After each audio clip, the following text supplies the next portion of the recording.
It seems to me almost no one talks about it in these terms, and I don't know why that is. I think it's the way that sort of conventional agriculture talks about sufficiency levels of minerals, and it talks about if you want to push yield, you have to push your fertilizer, your NPKs, and the idea there is that they know that if you push certain things, you'll get a certain result. And oftentimes some of the conventional agriculture researchers sort of complaints about Neil Kinsey and William Albrecht and like that system of soil science, talking about balancing soil cations.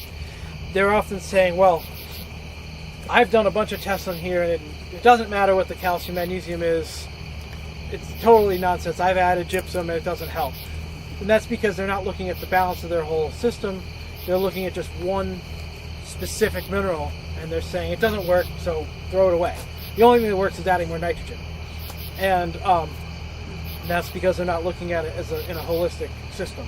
When you do, and you get it even approximately right, the results can be really quite astounding. And one of the issues, though, with getting it approximately right is the target has a nasty tendency of moving on you. So just as you think you're getting close, it moves on you. And partially that is when you add something to the soil system, when you add the calcium, you may actually create a new bottleneck. So previously your worst problem was you had too much magnesium. You fix that problem, now you get a new problem. And until you address those, sometimes you have to do it somewhat sequentially. If you've got way too much magnesium, then you have to add a lot of calcium. Oftentimes it can make potassium less available, so I'll throw in a small amount of K-mag in the spring to make sure I've got enough for the next crop. You can do things like that. You can also assume certain things.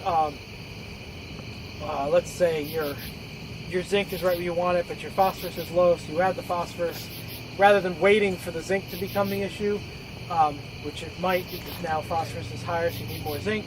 You add a little zinc at the same time to keep it balanced, proactively stay ahead of it. But sometimes you just fluky things happen that you had no idea. One thing I will caution people, they start to do this, they start to balance their soils, but calcium and sulfur have a nasty, and boron for that matter, have a nasty habit of just simply disappearing.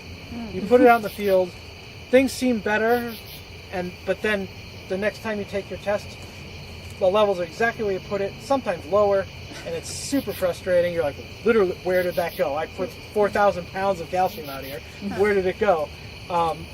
Sometimes you'll sort of be able to deduce that it helped to get the excess out. So oftentimes, like I said before, you'll use a little extra calcium to get rid of excess magnesium. And until the magnesium's gone, the calcium may not show up in your soil test, because the calcium's basically too busy working on getting rid of the magnesium. It actually may not show up in your test. Same with sulfur. Sulfur helps to that process of getting rid of an excess. So if you've got excessive magnesium and you add sulfur, if it's really excessive magnesium, I almost guarantee your next soil test won't show any more sulfur than it did before.